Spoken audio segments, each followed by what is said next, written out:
Hello viewers and subscribers, అందరూ బాగున్నారా? మనం ఫైనలీ 2021 ఇయర్కి టాటా చెప్పబోతున్నాం. 2021 ఇయర్లో చివరి రోజుల్లో మరియు చివరి క్షణాల్లో మనం ఉన్నాం. ఈ ఇయర్ అంతా మనం అందరం హ్యాపీగా ఉన్నందుకు, ఏ ఒమిక్రాన్ కానీ కోవిడ్ కానీ మనల్ని ఎవరిని అటాక్ చేయకుండా సంతోషంగా ఉంచినందుకు దేవుడికి థ్యాంక్ యూ చెప్పుకుందాం. అలాగే ఇలానే మంచి హెల్తీ రెసిపీస్ నేర్చుకుందాం. ఇప్పుడు మనం కొత్తిమీర రైస్ ఎలా చేసుకోవాలో తెలుసుకోబోతున్నాం. ఇంగ్రీడియంట్స్ వచ్చేసి ఒక కొత్తిమీర కట్ట కడిగి తరిగి పెట్టుకున్నాం, ఒక టొమాటో చాప్ చేసుకున్నాం, 2 పచ్చిమిర్చి తీసుకున్నాం, ఉల్లిపాయ ఒక పెద్ద ఉల్లిపాయ మొత్తం చాప్ చేసి పెట్టుకున్నాం, నూనె 5 టేబుల్ స్పూన్స్ వాడుతున్నాం, నెయ్యి 3 టేబుల్ స్పూన్స్ వాడుతున్నాం, అల్లం వెల్లుల్లి పేస్ట్ దంచుకున్నదండి, మిక్సీ వేసుకున్నది కాదు, ఉప్పు తగినంత, జీలకర్ర తగినంత, చెక్క లవంగాలు 2 లేదా 3, కరివేపాకు. బియ్యం 1/2 కిలో తీసుకుంటాం, కడిగి నానబెట్టుకోవాలి ఒక 30 నిమిషాల పాటు. ఇప్పుడు మనం తయారీ విధానంలోకి వెళ్ళబోతున్నాం. ముందుగా కడాయి పెట్టుకుంటాము, అందులో ఆయిల్ వేసుకుంటాము.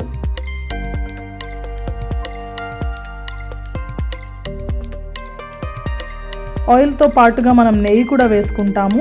నెయ్యి ఎందుకంటే రైస్కి మంచి ఫ్లేవర్, దాంతోపాటు మనకి ఎంతో ఆరోగ్యం ఇస్తుంది. చాలామంది నెయ్యి తింటే లావైపోతారు అనే అపోహ ఉంది, కానీ నెయ్యి ఏమాత్రము కొలెస్ట్రాల్ని పెంచదు. Good cholesterol, bad cholesterol, 2 types of cholesterols ఉంటాయి. నెయ్యి is under good cholesterol. So నెయ్యి తినటం వల్ల లావైపోతారనే అపోహ ఎవరికైనా ఉంటే అది కరెక్ట్ కాదండి. నెయ్యి రోజుకు 1 లేదా 2 స్పూన్లు ఆరోగ్యానికి ఎంతో మంచి చేస్తుంది. అలాగే చెక్క లవంగాలు వేసుకుంటాం. ఈ చెక్క లవంగాలు నూనెతో మరియు నెయ్యితో చేరిన తర్వాత వాటి ఫ్లేవర్ మరింత మెరుగుపడుతుంది.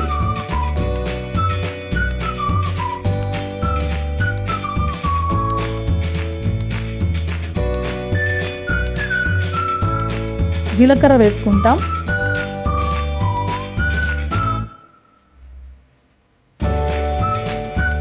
జీలకర్రతో పాటుగా పచ్చిమిర్చి కూడా ఆయిల్లో వేసుకుంటాం.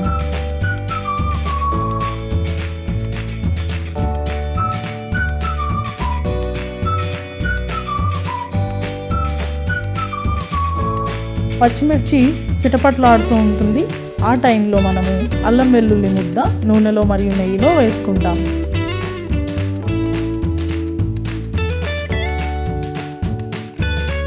తరువాత ఫ్రెష్గా కోసుకున్నటువంటి కరివేపాకు కూడా ఆయిల్లో వేసుకొని మొత్తం కలిసే విధంగా తిప్పుకుంటూ ఉంటాం.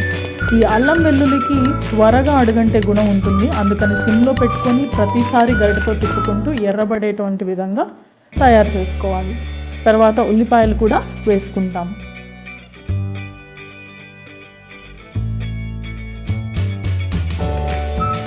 ఈ విధంగా ప్రతి ఒక్క కూరగాయ ఒకదాని తర్వాత ఒకటి ఒక 2-3 మినిట్స్ గ్యాప్తో వేసుకుంటూ తిప్పుకుంటూ అడుగంటకుండా చూసుకోవాలి.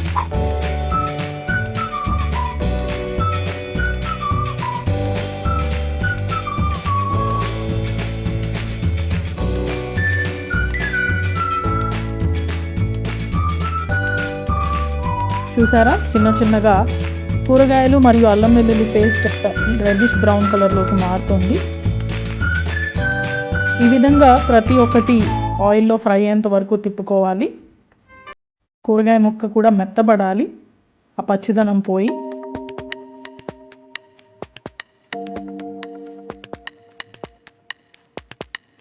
ఇప్పుడు మనం టొమాటోలు కూడా వేసుకుంటాం. లాస్ట్లో టొమాటోలు యాడ్ చేస్తాం, ఎందుకంటే టొమాటోలు చాలా సాఫ్ట్గా ఉడికిపోతాయి కాబట్టి తొందరగా పేస్ట్ అయ్యే ప్రమాదం ఉంటుంది. అందువల్ల టొమాటో లాస్ట్లో వేసుకుంటాం. ఎందుకు ఇన్ని రకాల కూరగాయలు యాడ్ చేస్తున్నాము అంటే, జీలకర్రకి జీర్ణ సమస్యలు తగ్గించే గుణం ఉంటుంది, నెయ్యికి గుండెకి మంచి ఆరోగ్యాన్ని తెచ్చే గుణం ఉంటుంది, కరివేపాకుకి కంటి చూపుని మెరుగుపరిచే గుణం ఉంటుంది, ఉల్లిపాయలు హార్ట్లో బ్లాకేజెస్ని క్లియర్ చేస్తుంది, టొమాటో క్యాన్సర్ రాకుండా కాపాడుతుంది. మన చుట్టూ ఉండే ప్రతి చిన్న కూరగాయలు, ప్రతి చిన్న ఇంగ్రీడియంట్లో ఎన్నో న్యూట్రియంట్స్ ఉంటాయి. సో మనం వెజిటబుల్స్ తినడానికి అలవాటు పడదాం. సో ఇప్పుడు అన్నం ఉడకడానికి కావాల్సినటువంటి వాటర్ని యాడ్ చేస్తాం. మనం 1/2 కిలో తీసుకుంటున్నాం కాబట్టి లీటర్ వాటర్ యాడ్ చేసుకొని తరిగి పెట్టుకున్న కొత్తిమీర వేసుకొని ఉప్పు వేసుకొని మూత పెట్టేసుకుంటాం.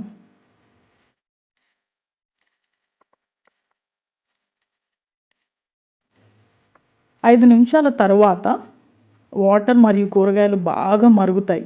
చూపించిన విధంగా ఈ విధంగా బాగా మరిగి తెరులుతున్నటువంటి సమయంలోనే మనం ఆల్రెడీ కడిగి నానబెట్టుకున్నటువంటి 1/2 కిలో బియ్యాన్ని ఈ విధంగా వేసుకోవాలి.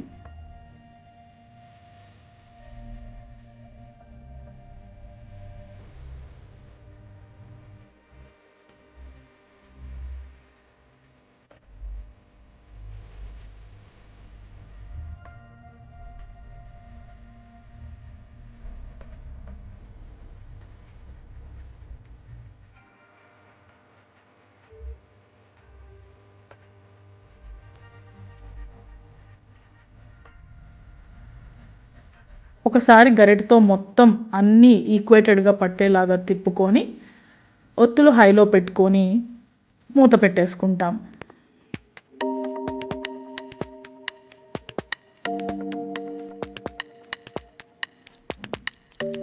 10 నిమిషాల తర్వాత ఉడికిందో లేదో చూసుకుంటాం.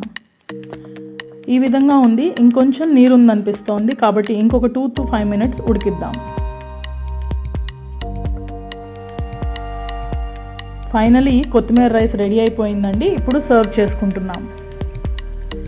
ఈ కొత్తిమీర రైస్ని మనము పప్పుచారుతో లేదా గోంగూరతో లేదా ఆలూ కుర్మాతో whatever it may be a డిష్తో అయినా ట్రై చేయొచ్చు. నార్మల్గా కూడా చాలా బాగుంటుంది. సో ఈ విధంగా ఈ రెసిపీ తయారైపోయింది. మీరు కూడా ట్రై చేసి చూడండి. ఇప్పటి వరకు అయితే మేము 91 సబ్స్క్రైబర్స్ని రీచ్ అయ్యాము. We're waiting for the last 9 subscribers to reach 100. So that ఆ సెంచరీ మార్క్ని మేము చూస్తాం అనుకుంటున్నాం. మా ఛానల్ని ఇంతగా ఆదరిస్తున్నందుకు మీకు ఎంతగానో ధన్యవాదాలు. A very happy new year. Thank you.